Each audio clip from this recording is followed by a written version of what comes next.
favorable labor market trend paired with rising student demand for a favorable opportunity for program launch.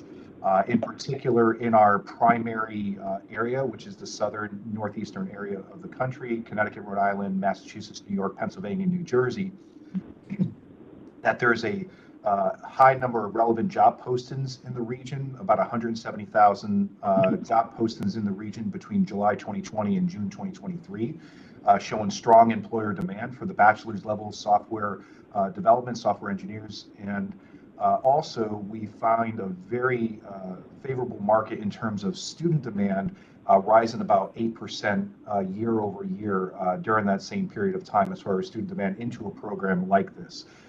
So we see strong employer connections, strong student demand over in this area. We do show also, as far as a favorable pipeline from the community college to Charter Oak. And also we currently have this as a concentration as far as information systems concentration. It's actually our most in-demand concentration, but by moving this from a concentration to a major, we feel it can actually definitely, one, elevate the program and elevate demand as well. So those are some of the things we are excited about. And then the other things I'd like to mention about this is about the stackable credential model that we are looking to implement with the software development degree program. For example, the first 4 courses, the foundational courses of the major, are connected to the Google IT User Support Professional Certificate, so about the first 12 credits, which lead to the CompTIA A+ certification, which is an entry-level credential for an IT help desk worker. So you acquire those foundational skills. You can get a job in an entry level in the IT area, and then as you go in, you can stack further credentials as you build your software development skills and things such as web development. Also, we've built in Agile as part of this program as well, and they're like, well, that's a business credential. Well, actually, we find is if you look at a lot of the job postings, they actually say Agile software developers. So Agile is actually a required certification in about 80% of the job postings we saw. So we ran this also through a number of CEOs of tech companies in the greater Hartford area and also beyond, and to review this curriculum to also provide feedback as well. Thank you. Is there a motion to move this item? So moved. So moved. Second? I'll second. Questions, comments? So I have a comment, and I really commend you for rethinking this, particularly the aspect of stackable credentials. I think it's going to have a really positive impact, both in terms of retention as well as our completion rate, and reinforcing our ability in terms of helping to meet the demands of the workforce development pipeline for jobs in Connecticut. So I'm very glad that we're thinking this way. I think it's going to be a positive impact in a number I for our system. Thank you, Regent James. Other questions or comments? I have a few questions. Do you have a sense of where, geographically, where the students in this program would be coming from? You mentioned that, I think, in your presentation a bit. So with Charter Oak, obviously, primarily we draw from Connecticut. About 85% of our students over here in Connecticut. We have, in particular, we've looked at where there are very strong tech corridors here in the state of Connecticut. And there are a few in particular. Capital Workforce Partners, we've been in discussions with them as far as the tech partnerships there. The Southwest CT Tech Alliance, so we've those 2 particular areas we see maybe we can do some micro concentrations as far as targeted outreach for this area, but it's actually one of the more popular ones, kind of broad, a bread and butter type of program that we can offer. And one of the areas of particular weakness that we've had at Charter Oak is that we have not had a lot of technology offerings. We've had just cybersecurity. So this is what we consider would be one of our foundational technology programs. But I would say in particular Hartford and in the greater Fairfield County area, Bridgeport, Stanford, and then also I think there's some good opportunities over in the New Haven area and others. But so we'll do obviously statewide approaches to this, but we'll see some areas where there's particularly strong tech regional partnerships, and that's in Hartford and in Stanford. Thank you. I just want to welcome the board chair to the meeting. I just also would like to take a minute to recognize and welcome Professor Sisenko, ex officio member, and President Toro, and Regent Chair Ryan. Yep. Welcome to all of you. President Toro, thank you for coming. Does the program, and the related programs in computer information systems, include any courses about the impact of these software, where we're going with this, and the potential legal issues that may come with some of this? Provost Rare. Yeah, so I'd say one of the areas, and ever since we've been developing this, is in particular where we're going to be infusing into the curriculum, is AI is dramatically going to impact the role of a software developer, and so we've actually been, part of it actually, as far as who's going to be helping us build this curriculum, is one of the actually a startup founder with in particular with artificial intelligence and generative AI. And so I've actually reviewed this with him as well, as far as areas where with the curriculum, where we might infuse those skills within that curriculum, because obviously anybody who's going to be a software developer is going to need to have some basic natural language processing skills, because this is going to be something that is going to be they're still going to be software developers, but they're going to be more likely to be more productive with the use of generative AI. For example, if you're coding in Python and you're stuck on an issue with that code, you can actually go into ChatGPT or another generative AI tool and say, hey, the code is not working for me. It's giving me this error. Here's my 5,000 lines of code. Tell me where is it that where it's off, and how do I go ahead and correct it? That's going to make that software developer much more productive. So those types of AI literacy skills are going to be something that we will use within the curriculum. Well, it is one of the good. That's because that is clearly where we're going in this area. Okay. Any other comments or questions on this item? Okay. All those in favor of approving the BS and software development at Charter Oak? Aye. Aye. Opposed? Abstentions? Motion is carried. Provost Ferrer, I think we're done torturing you, if I'm correct, on this. These are the fun ones. Obviously, I'm still around because I know there's also an informational item just in case you ever need it. I'm here. I'm sorry, I'm having trouble. Could you repeat what you just said? So yeah, no, I really do appreciate it. No, thank you. I'll be here because obviously we're doing well, and I do see that there's an informational item just in case you ever need. I'm here for any curriculum item. Okay. Thank you. Okay. This item then is now 4A3 is approved. Now we return to 4A1, special education 3+2 at Central. Provost Kathoria. Thank you, Regent Bloom. Central Connecticut State University seeks the approval for a new 3+2 special education program. Once again, Provost Costellas will speak to the item and introduce colleagues as needed. Thank you very much. So this 3+2, we're very excited about. We do currently have a master's in special education that does lead to teacher certification. However, there is a state and national need for special education teachers that is well documented nationally as well as at the state level, which was further supported through a market analysis that was done through Hanover Research as well. And what we're proposing here is the addition of a BS in special education So if a student does want to just get a bachelor's in the certification, they can. However, this that we're proposing is the 3+2 is really what we're hoping that our students will be embracing, as the 3+2 has been shown to be allow our students to be more learner ready on day one, to help with the retention within the profession, because oftentimes we see the concerns with the retention within teacher education, and having that 3+2 and that undergraduate as well as the graduate be able to better prepare our students as well.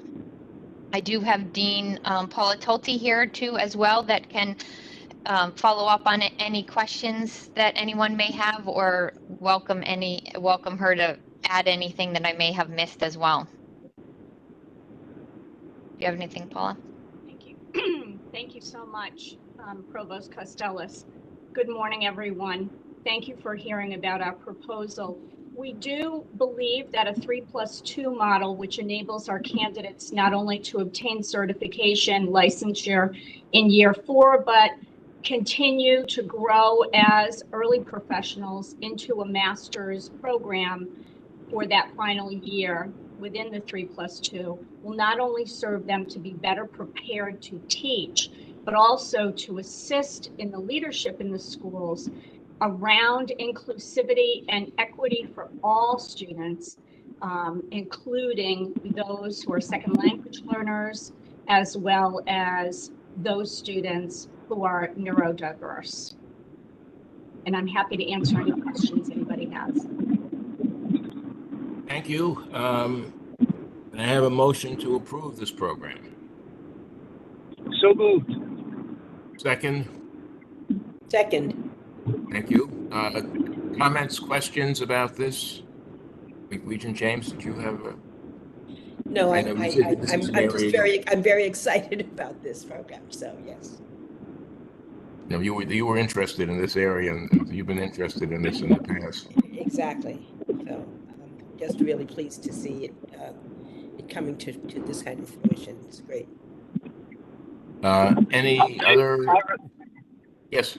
Ira, this is Rick Forth. I just want to add to that. I'm also very excited about this proposal, and I enthusiastically support it. Thanks. And Ira, this is Jim. Let me add one thing. I'm also very enthusiastic and completely supportive of this. I'm particularly pleased to see another adaptation of joint undergraduate and graduate programs. The 3+2 model, I think, is an excellent one to encourage enrollment and to assist students at the same time to get a jump start on professional development, particularly in areas which we know master's degrees are ultimately required. So well done. This is a good model and in many dimensions. It's also an area of significant teacher shortage. This is Yes. Another plus in a sense. Other comments about this program? All those in favor of approving the 3+2 special ed program at Central? Aye. Aye. Aye. Opposed?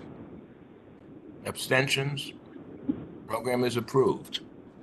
Thank you so much. We're very excited as well. Appreciate it. Thank you. You know, it seems to have very strong support from our committee, so good luck. Visual Arts, the next one, 4A2, Visual Arts BFA at Western, Provost Kathoria. Thank you, Regent Bloom. Western Connecticut State University seeks the approval for a new Bachelor of Fine Arts degree in Visual Arts. Provost Alexander will speak to the item and introduce colleagues as needed to comment and answer questions. Thank you. You may recall that Western Connecticut State University has been moving all of its arts programs to the professional degree label. Last year, we brought you the BFA in theater. We had already had success with the BFA in musical theater, and now art is completing the portfolio. This is an important strategy for us. We have heard from students that they are most interested in this credential rather than the BA. And in addition, when the BA was last reviewed by the accrediting body, they said you are almost there. You need one more course and you have a BFA. You just need to reorganize it. And so we felt that given that we had already invested in the resources, that this was a good move. I want to add to that just a little bit that the strategy seems to be working for us. The BFA in musical theater is up by 12 students this year. And even though we had a late launch of the BFA in theater because of all of the approvals that had to happen, we saw that combined with the BA and the BFA, we are up by another 6 students. These are degrees that are not just recruiting from Connecticut, but regionally and actually even nationally, because our reputation is growing in this area. So we think this is a really great opportunity for us to grow. I have with me Ken Scalia and Dean Brian Vernon, if you have any questions about the degree. Thank you. A motion to approve. So moved. Second. Second. Comments, questions about the proposal? Regent McCarthy, did you have them? I know that was my hand from the last time. Oh, okay. And the blank box makes it a little harder to to see what's going on. I have a question. Regent James. I have a question, but it's not about this program as much as it is about how we can influence the K through 12 system to really recognize the importance of the arts in the curriculum. I've had numbers of meetings with professionals in this area and the organizations that really support, the arts in every form, and how difficult it is for them to get a growing audience, particularly the new generation of audiences that they seek to. And, it really stems back to when the decision was made many, many years ago to discontinue the teaching of the arts at the elementary school level. So I'm just wondering, are we starting to have conversations with that, the K through 12 system? So, I did want to mention that under Dean Vernon's leadership, they have a large professional educator day here on our campus. Brian, how many were here this year? We had 250. Yes. And I would like to, if I may, please go ahead. Just say I hear you and I'm with you. And yes, the conversations have started. So our professional development day is geared towards those art educators in the tri-state region that are art educators for K through 12. I have asked the same question. Why are we focusing on art educators instead of educators? So even though we were completely sold out, 250, we probably said no to another 100, only because of capacity. I would like to, and I'm sorry some of my colleagues are hearing this for the first time today, for next year, focus that, broaden it to educators in the K through 12 system. Well, thank you. I look forward to hearing more about this.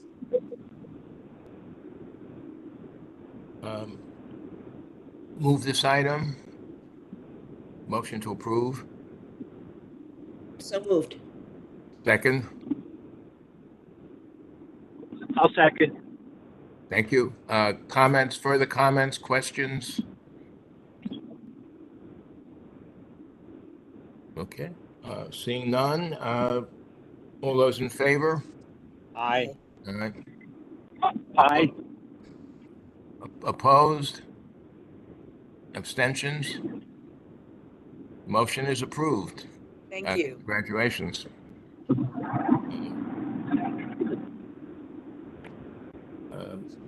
Next item is 4B, the reinstatement of the discontinued or suspended program elementary education MS at Central. Provost Kathoria. Thank you, Regent Bloom. Central Connecticut State University seeks the approval to reinstate the Masters of Science in Elementary Education program. Provost Costello will speak to the item and introduce colleagues as needed to comment and answer questions. Thank you again. So yes, this program was suspended in 2021 due to low enrollment, and it wasn't meeting the needs of our students at that time. At the time, it also did not lead to certification, and we have since been working directly with the state, and I'll turn it over to our Dean Paula Tolte to further speak on that. But since 2021 and working with the state, we have realigned the needs and also this new new design, I guess, not new program because we're just reinstating it. To be clear, does lead to certification, which will meet the needs of the state as well, and the shortage of teachers too. So I will turn it over to Dean Paula Tolte, who will also introduce some of our colleagues too. Thank you. This degree will provide candidates who already hold a bachelor's with a pathway into certification more rapidly than, excuse me, than a post-baccalaureate program. Students in this program, candidates in this program, will participate in a residency model, allowing them to expand not only their field experience, to better prepare them to teach in the classroom and to face the challenges of the current elementary ed landscape and differentiated students, but also provide them with additional support from key co-teachers within that residency model. I have a colleague here from elementary education, the chair of the elementary education department, Dr. Cara Sottorio, who could also speak to the new program, or redesigned, I should say. It's not new, redesigned program. Julia? Thank you, Paula. Thank you all. Yes, the program is different. We no longer offer different tracks for the students. They all have to go through through the same courses, one track. It starts in spring, goes through summer, fall, and another spring. And they know that by the end of May, they will have a master's degree and they will be able to apply for certification. They have the option to attend classes online or on ground while the instructor teaches from the CCSU classroom. They have the option to choose the residency program, which means that they will get paid while they are at the school doing field experience and student teaching. And they have the opportunity to get a job at that school if the school really likes them. We believe it's a program that can meet the needs of the public school districts, meet the needs of the students who wish to finish early while getting the credentials for initial certification. Thank you. The program is uniquely designed in the redesign model to support those candidates who have been working in districts for quite some time, perhaps as paraeducators, and now would like to make that transition into teaching, into certified teaching, and will enable them to earn while they learn, which is what we're hearing from many areas of the state, that people can no longer afford to stop working to participate in a certification program. So this program is very responsive to those needs, very district responsive. It puts us in partnership, greater partnership with districts to address, again, areas of teacher shortage. So if I may, the State Department of Education and my department have worked closely to change this program. And the State Department of Education is very excited to see that we are using this program to replace the post-baccalaureate program. With the post-baccalaureate, our students will spend more money and more time, and they will not get a graduate degree, even though they were paying at the graduate level. With the master's degree, with this program, they will get a master's degree. They will complete it earlier. And we believe they will be better prepared to communicate with districts because they will be spending more time in the districts working with teachers. Okay. Motion to approve this program? So moved. Second? Second. Thank you. Regent James? Thank you. One of my concerns about this program, not in a negative way, is how do we communicate and market this program and the difference, because there's an external perception that licensure and teaching, in other words, I think it's very important to be able to articulate to many constituents how this program is different as you have to us today, and why it is more relevant and will help teachers and the academics be more successful in the future. So just a recommendation that we make sure that we provide the resources necessary to promote the change and help people understand the benefits of these changes that we're making. Because I do feel that teachers today encounter, my family, my husband's family, come from a long line of teachers who have been in public education, a couple of whom have just retired after 44 years. And what they are experiencing today in the classroom in terms of the complexity and the pressure on teachers to be teachers, parents, psychologists, it's a tremendous burden. And what I'm hearing you say is that you're really going to be rethinking this program to prepare teachers better for what they're encountering in terms of diversity, neurodiversity in the classrooms. So my comment is really how important it will be to help people understand what these differences are and why it's going to help us be more successful in this sector in the future. Thank you, Regent James. That is exactly one of the thoughts that we have with both the new programs, is the need to really make individual candidates who are interested in coming into these programs understand how these programs will benefit them and help them retain their professional status as professional educators. As a former superintendent of schools, I concur with you. The landscape in the classroom has significantly changed. There are many different challenges, and we have to be able to prepare our candidates so that they are responsive and are able to meet those changes and those challenges in the classroom. So that is a component of both programs, is that marketing, not only marketing, but explaining to people how the program will benefit students, leaders, but themselves as career professionals. So thank you for your comments. I appreciate that. Other comments? To follow up Regent James' question, do you have a marketing plan for this program? Yes, we do. We actually have a great newly developed or revitalized, maybe is the right way of saying it, our marketing and communication department. And we've been working very closely. And this is one of the ones in our priority list that we're looking to highlight all of our education programs, but specifically targeting those that have a different focus and approach, similar to and also, I also want to mention too, that Paula and Julie also mentioned that we've been working closely with the state, but also our partners, our K-12 partners in this development too. And they're critical in that marketing and communication rollout too. And we've been fortunate enough to, to have some established partnerships to be able to even hopefully bring in some cohorts there too. So they're also part of our marketing plan too. I have another question, which comes into an area that I'm quite interested in. 3-year-olds are playing with iPads. How is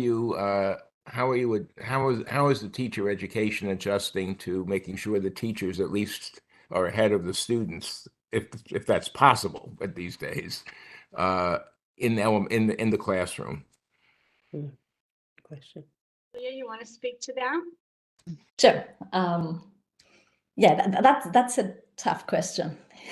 But we are noticing that because of all this use of technology, our own students have difficulties thinking without the technology in mind. Yes. Yeah. So we are giving them time to be creative in the classroom. In the early childhood courses, for instance, we're asking them to play, to design activities where 3-year-olds and 4-year-olds would play, and they have our undergraduates have difficulties doing that because they're not used to it, to just coming up with a creative way to play with all different types of materials.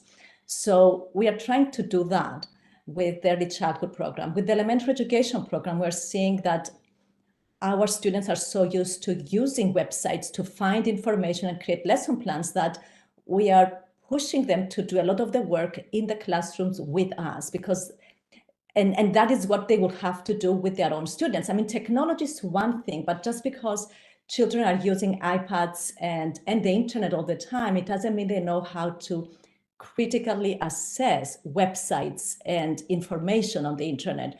So we are teaching, and we do have a course in this Master's of Science degree. We have a course where we will teach our graduate students to teach their students to be critical with the technology, because at the end of the day, the technology is a tool and they have to learn to use it.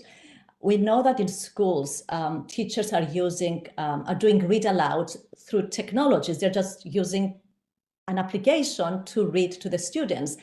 And we are teaching our students how to, if they have to use a technology, how to bypass the very,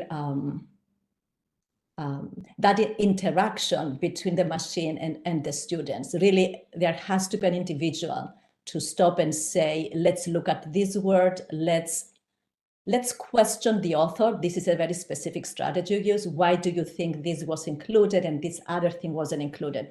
So we are focusing more on some more traditional strategies that need to be applied with the use of technology, because this younger generation that has been using technology is pretty fast at texting and checking websites, but they are lacking the critical thinking and the questioning of the author skills that they need to have. So there is a very specific course now in this master's degree. The students will take it during student teaching, and it's focused more on current trends, but a lot of it is that use of technology while you're designing your lesson plans and you're addressing the students' of needs who are so diverse. And one website will not help you just copy and paste a solution. So we are considering it. It's not easy. I mean, I'm not saying it's going to work all the time. It's a very complicated situation for those of us who teach undergraduates and graduate students to become teachers. And it's not easy when you're teaching in the university now either. I mean, this is up through every level. So no, it's not. Yeah, but I think you're doing. I think it needs to have this type of attention, early on for the teachers and the students. Yeah.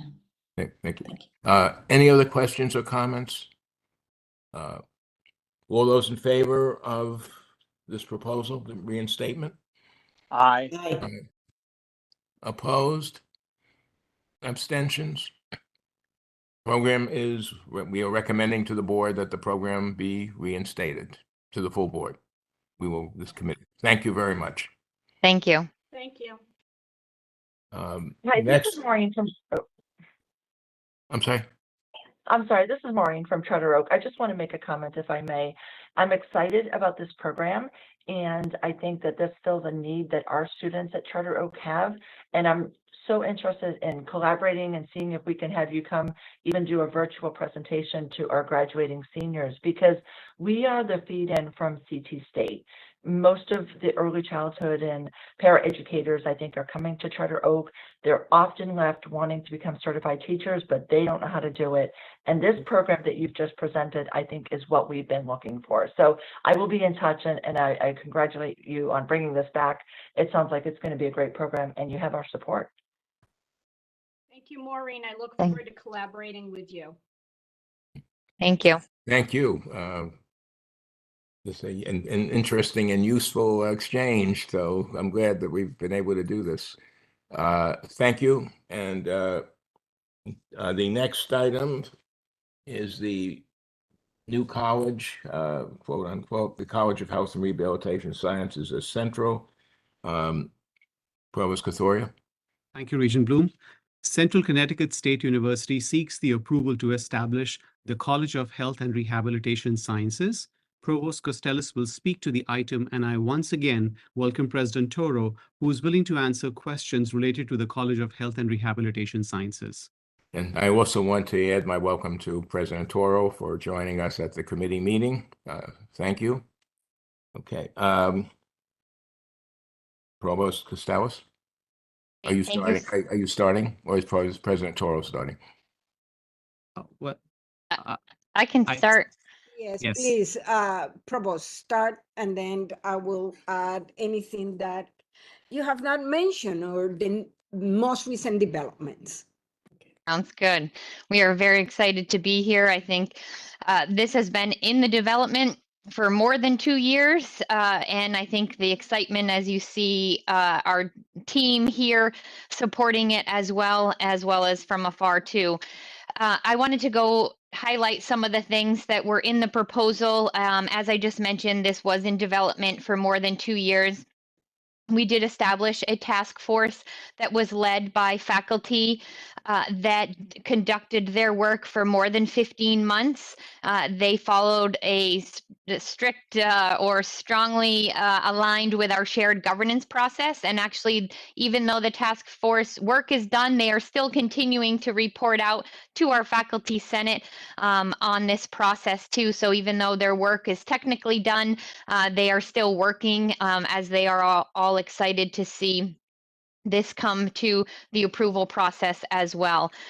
So if you had a chance to look over their report, you'll notice that they met with they conducted over 80 meetings, as well as ensured that it was aligned with our strategic plan, as well as just looking at recommendations from faculty, individual faculty, program departments, schools.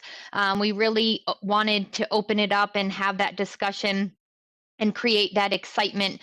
And even with some of the recommendations of those schools or those departments that are moving to the new school, there are still a lot of associated programs that want to be involved in the new college too. So I share some of those aspects because when we did go to the faculty senate last May, there was no votes against, only for this recommendation to establish the new college, which I think that in and of itself speaks to the need for it, but also our campus embracing this as well. Also, I want to mention during that process too, it really allowed us to make sure that we're looking at how we will reallocate budget and resources so that we're not asking for any new resources. We've already made accommodations and been planning for this for a number of years too. We also have our Chief Budget and Compliance Officer on here too that can answer any questions should there be any questions as well. But specifically regarding why establishing the new college, there's a number of reasons. I think we can all agree that there's the workforce needs in our state and beyond for more professionals in the healthcare and the human service areas. This will also help with the recruitment of those students in those areas. Currently, right now, our nursing program, counseling, social work is underneath our School of Education and Professional Studies, while our Doctor of Nurse Anesthesia practice is in our School of Engineering, Science, and Technology, and specifically in the biology department. So although we have these programs and our initial phase is reallocating these programs to establish the first departments in the new college, it is really lifting the visibility of those programs and highlighting that. It is also will allow for more shared resources.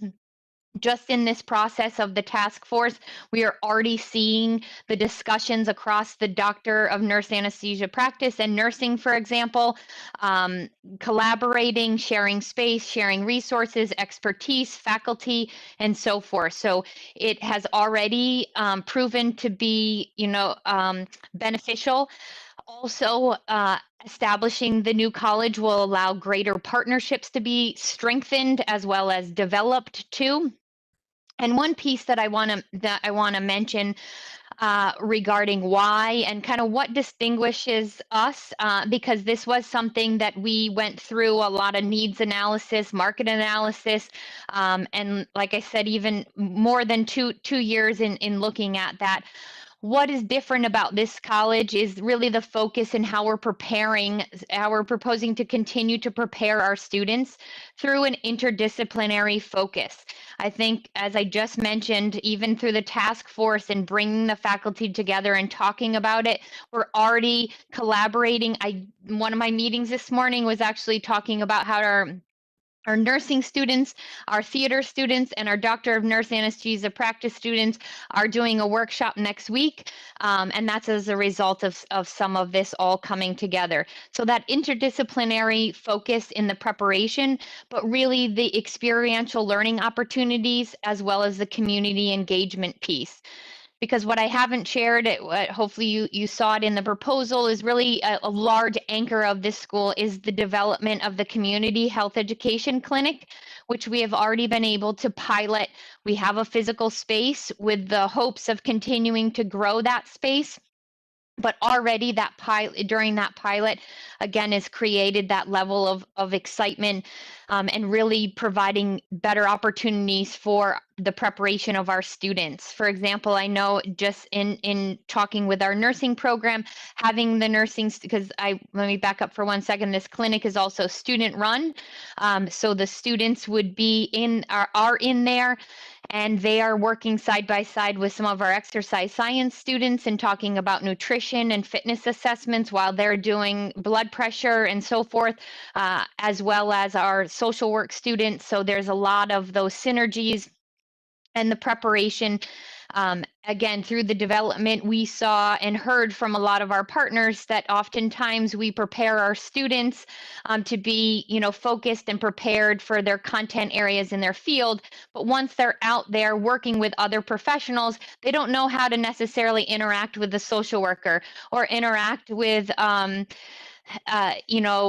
other nurses as well, and doctors. So this is where we have that integrated approach. So we're very excited about bringing this together. And as you see from the proposal, this first phase is really a reallocation of our established programs, but we are excited to have those continue to grow as they already have been, as well as be able to establish new programs under this umbrella of the new College of Health and Rehabilitation Sciences too, as well. And with that, I'll turn it over to President Toro and our other colleagues. First of all, good morning, and thank you for the opportunity to share some information about the creation of the new college. To the members of the board, I hope that Central is used to, we will deliver on the expectations that you have for us. Let me just say that everything that we propose at Central goes through a very rigorous process. There is a joke around here that if it have my approval, it has to be good, and it has to be not too expensive, because the word is that I am kind of stingy. So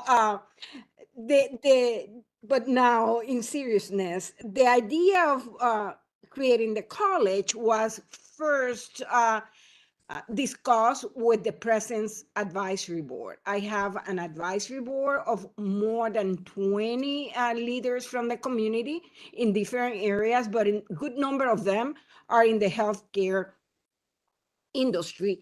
And we discussed the idea for at least 8 months before we started really working on the proposal. They were really excited, and they thought there was a big need for the college, as it was validated by the market analysis. I think it's important also to mention that we have a unique characteristic. We have the only 4-year engineering programs within our system, and that allows us to then collaborate with engineering in a new program in the area of rehabilitation engineering that we are working on. That is extremely exciting. There is a need for that type of program, and will be a multidisciplinary program in nature. The other thing that I want to share is I have been in higher education more than I want to acknowledge, but I never have seen so much enthusiasm for an initiative like I have seen in this case. You will believe that almost every department in the College of Social Sciences and Liberal Arts have come up with an idea to be associated with the college. It's unbelievable. Yesterday, we were talking about health economics because they are hiring somebody that will be working with the new college, but will be in our Department of Economics. Finally, there are a lot of graduates from Central that are very supportive of this program. I have to mention what happened this morning, because one of our main donors, Dr. Carol Ammons, who gave us a lead gift for the college, we have not announced it until the college is approved, was in a meeting with me this morning with U.S. Secretary Cardona and the director or the executive director of the DuPont Family Foundation. And we were talking about a model that they have in Delaware that developed the pipeline from K through universities in the area of healthcare. And the secretary is extremely excited about that model. Carol Amos support the model, and it's our supporter as well. And they are trying to sell us the model. In other words, how we can use what has worked in Delaware to bring that here. You may know that the University of Delaware have a very, very successful health community program, and that's what they want us to do here at Central. So what I am telling you is there is a need, there is the excitement, there is the commitment from the faculty, and there is the commitment from our graduates and donors. And finally, I don't know if you're aware of one of our distinguished graduates, Dr. Richard Fishman. Dr. Fishman is a very well-known eye doctor. He's working with us in moving forward this initiative. And hopefully in the near future, we'll be able to make an announcement associated with Dr. Fishman. With that, I hope that I can count and Central can count on the support from the board for this very exciting and unique initiative. Thank you very much for the opportunity. Thank you. Okay, let's, can we have a motion to move this item? So moved. Second? Second. Okay, I have two questions to start, if I may. I'll exercise my prerogative as chair of the committee. You mentioned the fund. I just for the record, this proposal is consistent with the college's deficit mitigation plan. Yes, it is. It's actually one of our first recommendations in our academic program planning process that we completed at the end of October. Second, how is this articulated with Connecticut State? How is this going to be articulated with Connecticut State graduates? So the existing programs that we have in place have pathways from CT State, but also we've been talking to CT State with some of their programs that we don't have. For example, the dental hygiene program at Tunxis, but also optometrists or optometry from Middlesex. So this also, I think, is going to open up more opportunities to create pathways, as well as opportunities to potentially also come over to our community health education clinic to also have experiential learning opportunities too. So we have, like I said, the programs in place we have articulated, but I think this is also going to allow even more opportunities and partnerships that are already in discussion. Regent McCarthy? Yes. I just want to say that this is really a phenomenally good idea. And most of you don't know that, and President Toro, I think I can beat you in terms of number of years involved, just because I'm a lot older. But I spent my entire academic career in public health and health and human services units. And I have to say that I have never encountered one that has the title of the College of Health and Rehabilitation Sciences. And I think that starting with your title, you have designed something for the present and the future. I think it's really amazing that you're putting these two elements together. This will serve workforce needs and community needs directly. The other thing I want to say is that I applaud you for the comprehensive community clinics that you've got built in from the first day. I think that's just phenomenal. A lot of people in the health industry have come to realize that, for example, in the traditional medical approach, making the clinical year the fourth year is about the worst thing you can do, because you then spend the first 3 years teaching doctors about science and labs and wait 3 years for them to actually see a patient. So the notion of having a comprehensive community health center where students are involved from the design phase, from the beginning, this isn't just good, to use the word President Toro used. This is phenomenal. I want to congratulate everybody involved. I look forward to what you're going to do with this. It's extraordinarily well designed, and I'm sure it's going to make a major contribution to the community and to the students. On the articulation side of things, I think one, and your answer, Provost Casares, was exactly the one I was putting together as well. A number of practitioners who might be trained as opticians or rehabilitation providers might well be looking for their degree program for a broader degree, health sciences, public health, health management. And the kind of articulation agreements you described can be an excellent way of marrying clinical skills and managerial skills. So I think you've got every area covered. Congratulations. Thank you for those kind words. Regent James? I really commend you for this program and enthusiastically support everything that Regent Jim said, but also the interdisciplinary collaboration and shared best practices.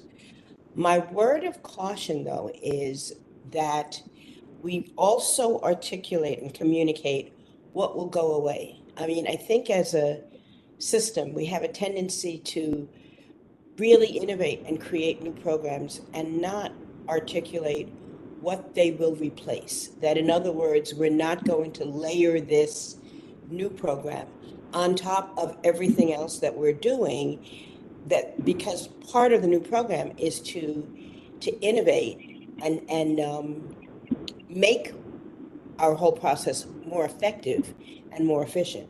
And I think where we have erred in the past is introducing something new without considering what will go away or what it will replace. So my only caution is to make sure that this isn't layered on top of the practices that we currently have.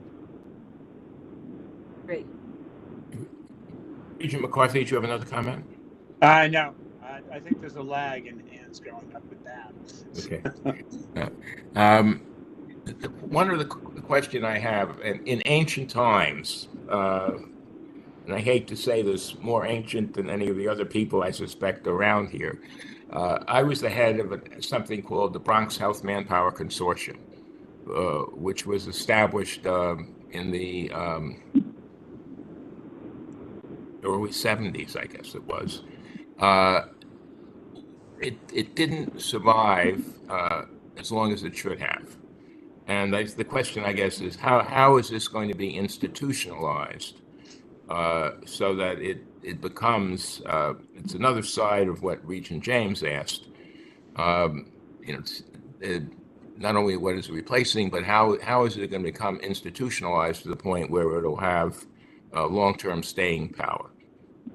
That's a great question, and again, one of my meetings this morning actually was we were continuing to address that, and I think one key component with the integration of the interdisciplinary approach within the community health education clinic is the fact that we're going slow and intentional, but making sure that it is aligning with our current curriculum that is already in place and those experiences that are in those classes so that we can sustain that and so that we can have, this isn't something that our students who are going to be working in the clinic have to do above and beyond all of their curriculum expectations. It's going to be part of the curriculum, and that's part of why we're making sure that we've established a faculty advisory board specifically for the clinic with the purposes of making sure that we're integrating existing curriculum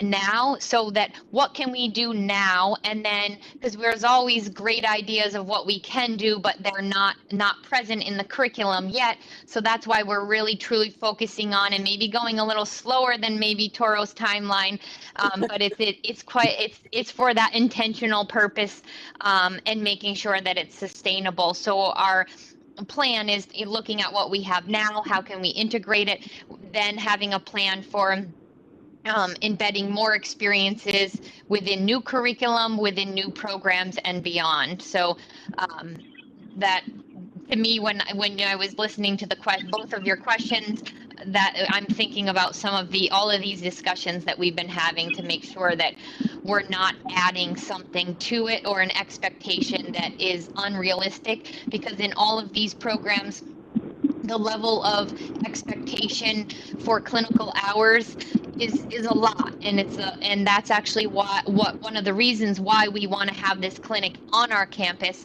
because our nursing program has been involved with community clinics and running community clinics in the past, but the problem we couldn't sustain it, and it was off campus, and it was hard for our students to get there. Not all of our students have transportation. So this is an opportunity to be on campus. And also, as somebody was mentioning before, it allows them to develop those skills and those confidence early on in the program too, before they do go out into those clinical experiences too. So. Yes, and that's important. I mean, that it's. I had one experience very years back where one of our participating hospitals that was a clinical site. One of the students at 2:00 in the morning ran screaming from the ward that she was interning on because the patients were all yelling for help. There were no doctors around at 2:00 in the morning. The head nurse was a real master sergeant type. And she decided to seek fame. The student decided to seek fame and fortune in a different career at 2:00 in the morning.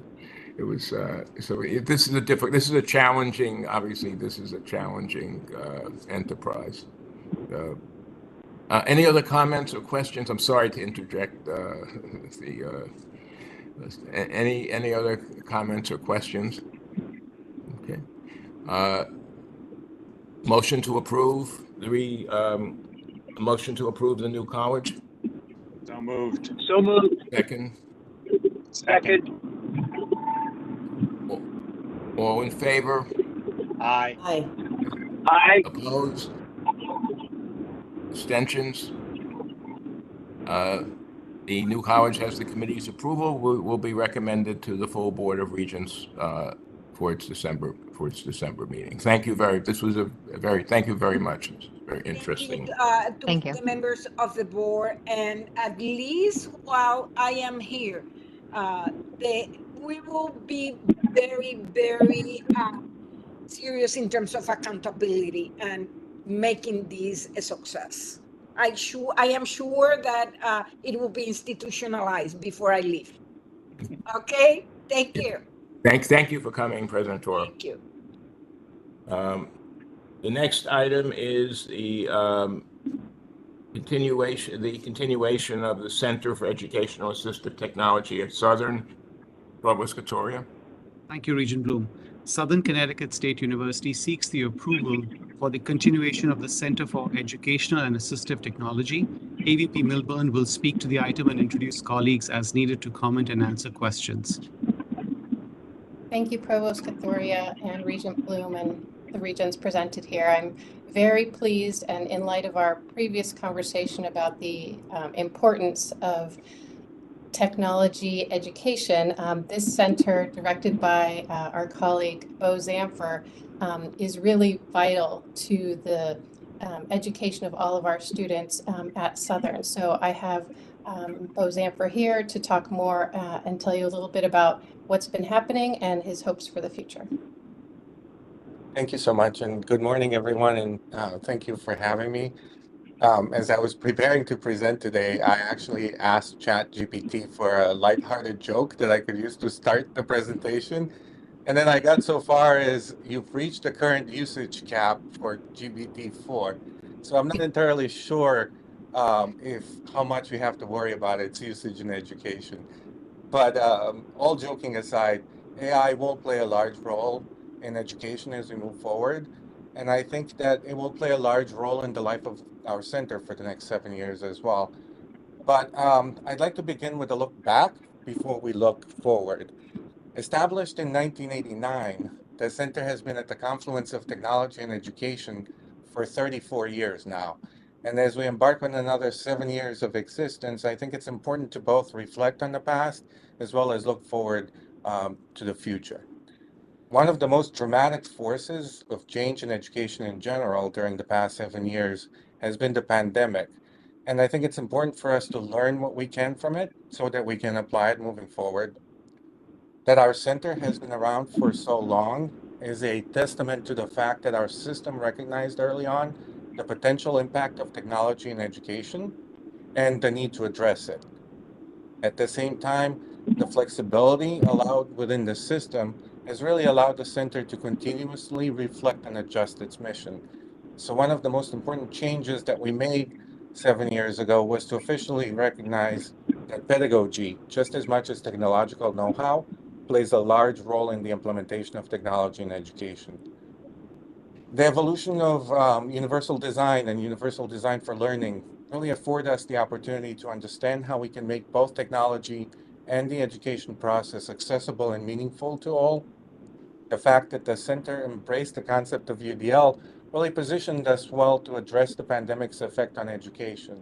So just prior to the pandemic, the center, as a division of academic affairs, teamed up with information technology to create the Office of Online Learning, with the goal of making sure that online education was going to follow the concepts of UDL and to ensure that all students had access to an appropriate and relevant educational experience.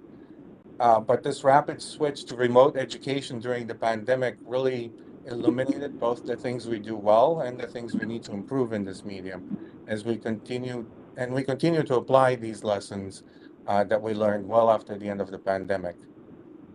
So one of the biggest lessons of the pandemic and its aftermath has been to understand that technology plays a tremendous role in education. But more so than that is that we need to take on a collaborative approach to its implementation. With a small staff, one of our goals at the center has always been to collaborate with as many entities as possible, both on campus, in the system, and beyond. During the past 7 years, we have reached across divisional boundaries within the university to collaborate with a diverse group of departments and entities, from Information Technology Division to the Center for Academic Success and Accessibility Services within Student Affairs, to the Center for Excellence on Autism Spectrum Disorders, the Special Education and Curriculum and Learning Departments in the College of Education, to Communication Disorders and Nursing Departments in the College of Health and Human Services, to the School of Business, to the Continuing Education Division of the School of Graduate Studies, as well as the VP of Strategic Initiative and Outreach and Academic Affairs. Outside of the university, we've collaborated with many of the colleges and universities within the system, as well as with schools both in K-12 and in higher education outside of it. And all of these collaborations have allowed us to provide services to SCSU students with disabilities, SCSU students in general, to K-12 students, parents, teachers, to students in other colleges and universities within our system, as well as to faculty and staff, both at the university and outside. So all of this allows us to take a broad view of the implementation of technology in education, combining the technological know-how with appropriate pedagogical approaches. And as we move into the next 7 years, it really is those collaborations and pedagogical approaches that will play a tremendous role. Technology is becoming more complex and yet more integrated in the educational process. So we see three trends accelerating during the next 7 years with artificial intelligence, immersive technologies, and online education exerting a major impact on the education that our faculty provide and our students receive. All three are going to require a thoughtful pedagogical approach that goes well beyond the technical know-how.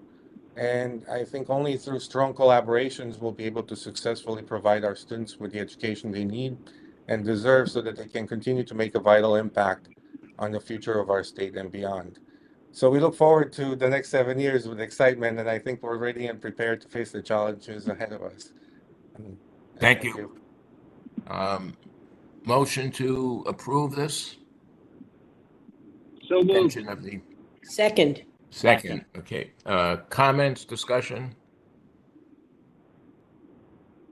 Okay. Seeing none, I just want to add this, it's a very impressive proposal. So just want to, thank you for it, and we hope that you can carry it out. All those in favor of approving the extension of the center? Aye. Aye. Aye. Opposed? Abstentions? Approved? Resolution is approved. Thank you very much. We come to the final action item, which is the added item to the agenda, a resolution that is being proposed by Regent McCarthy and me. I would like to ask our secretary, Ms. Davis, to read the resolution and set it up on the screen, share the screen if you're able to do that. Certainly, I'm sharing my screen. Can everyone see that? Yes. Perfect. Yes. Okay, I'll begin to read. Resolution to develop an annual report on student enrollment and program completion, December 14th, 2023. Whereas student enrollment and the completion of academic programs leading to undergraduate and graduate degrees and certificates are among the fundamental purposes of the colleges and universities that comprise the Connecticut State Colleges and Universities, CSCU, and whereas members of the Board of Regents, along with other CSCU stakeholders, including the Faculty Advisory Committee, have suggested improvements in the timeliness, accuracy, and regular use of a variety of enrollment data provided by the CSCU system, and whereas the Board of Regents, in carrying out its fiduciary responsibilities, requires access to timely, concise, consistent, and readily available annual reports that establish enrollment targets at the start of each academic year and provide comparative data of actual enrollment and credit-bearing program completion rates achieved during each academic year.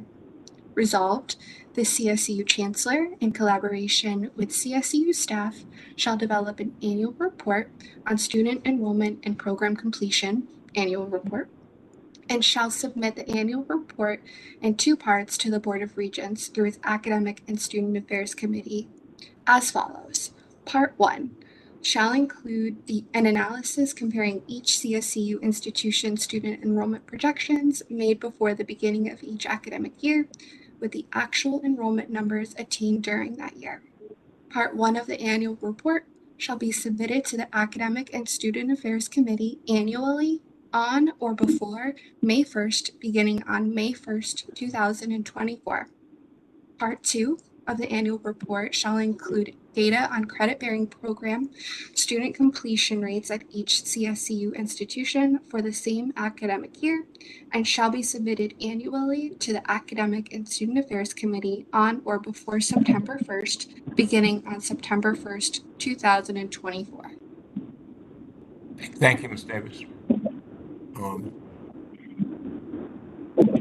Is there a motion to place this on the agenda?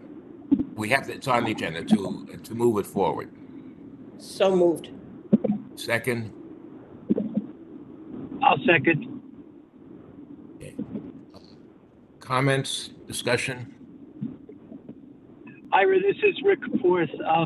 I very much support this, and it's consistent with some requests we've had from faculty representatives recently.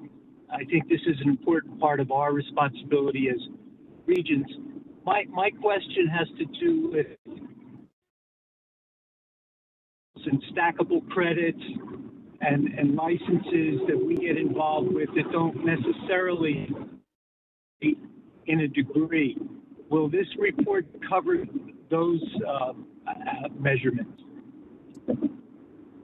It's the goal here is to set up the report, giving the chancellor and the chancellor staff the opportunity to shape it.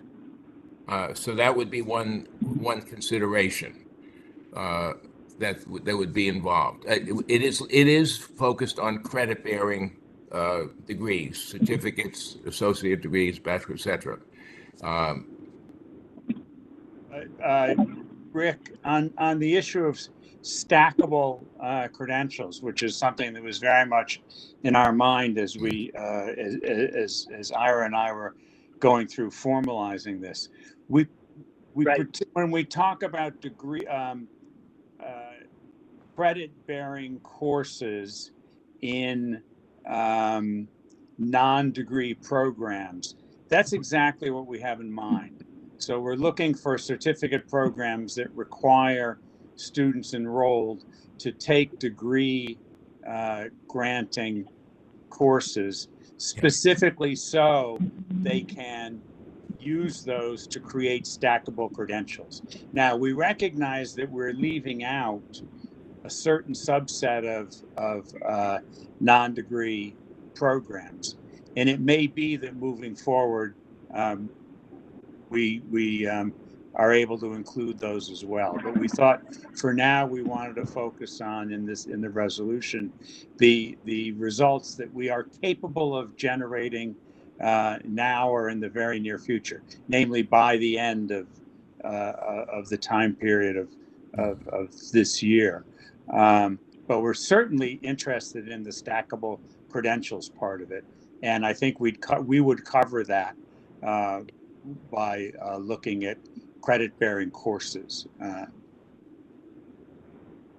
and the completion of credit-bearing certificate programs. Yes. Yeah. Understood. Thank you. Other comments? I want to make a general comment, and Rick, in his comments, sort of alluded to some of the direct factors that directed us to consider this.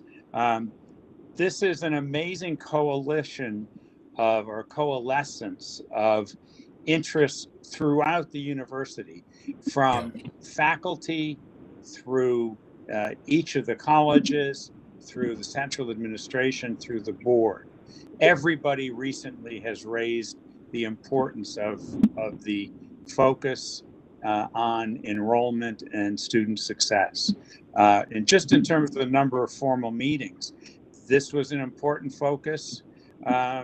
on the 17th of November when the board met with the Faculty Advisory Committee. There were some very useful analyses that the FAC provided. The one that particularly struck me was their fairly short piece, but I thought important, on enrollment targets and achievement of those targets over time. On the 9th of November, this is only last month, these two major things happened. On the 9th of November, each of the 6 CSCU institutions presented on their current approaches to encouraging enrollment and student success and their future plans. I thought that was an excellent beginning of discussions along those lines that should continue throughout. The central office has launched something that I get the order of the two words confused, but it's continuing or CT continuation. It's an enhanced effort to move students from associate's degrees to bachelor's degrees, and add to this various discussions among the regents in recent months. So there really is a coalescence of interest around this very important topic, so much so that Ira and I thought it would help the broader process if there were a formal board resolution establishing an annual report on enrollment, a comprehensive annual report on enrollment. Because as important as it is, and as much attention as people have paid to it, there isn't a board requirement that there be an annual report on enrollment broadly considered. And we've seen recently how useful timely and high quality financial report can be to us. We think that a comparable report on enrollment could be equally helpful and equally transparent. There's everything in this report we imagine being publicly available and publicly commented on and the like. And I want to add one element to what Regent McCarthy just said. Much of this data exists in various scattered places that are difficult. It's difficult to pull together. One of the things we're seeking to achieve is conciseness, so that regents, the public, the governor's office, whoever else may be interested in this type of data, we have a report, that's not 100 pages in 5 different places, but that is concise, that gives a clear picture of the items that are included in the resolution, that all the various constituencies can see. Regent James. I just want to also reiterate as we look at the future sustainability of the entire system, enrollment is such a critical part of what that looks like. It's a critical part of what's transpired over the last 10 years that has led us to where we are today. Yeah. And therefore, in terms of our fiduciary responsibility and accountability, I think it is something that should be elevated to the level of the board to understand what is happening, when it's happening, so that we're not sort of taken aback by maybe some potential disconnects in terms of where we are and the size of the system and the resources needed to support it. If I may, I want to thank Regent James for that, and you expressed it as usually very well and more concisely than I can manage.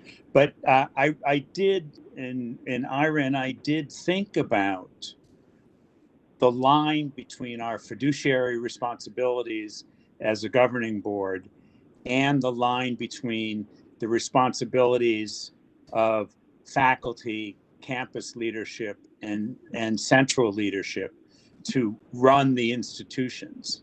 And that was exactly what we were aiming to make that appropriate balance, and to be clear that this is not a request from the board that we manage the day-to-day activity, but rather that we have access in an efficient and effective way to the information we need to fulfill our fiduciary responsibilities. And one of the things that we didn't put in the resolution, because we thought on reflection it was too obvious, but it was that really when we think about it, people think of the fiduciary responsibility of a board in terms of making sure the money situation is okay, and that is part of our fiduciary responsibility, as you said, Regent James, to make sure the institution can continue.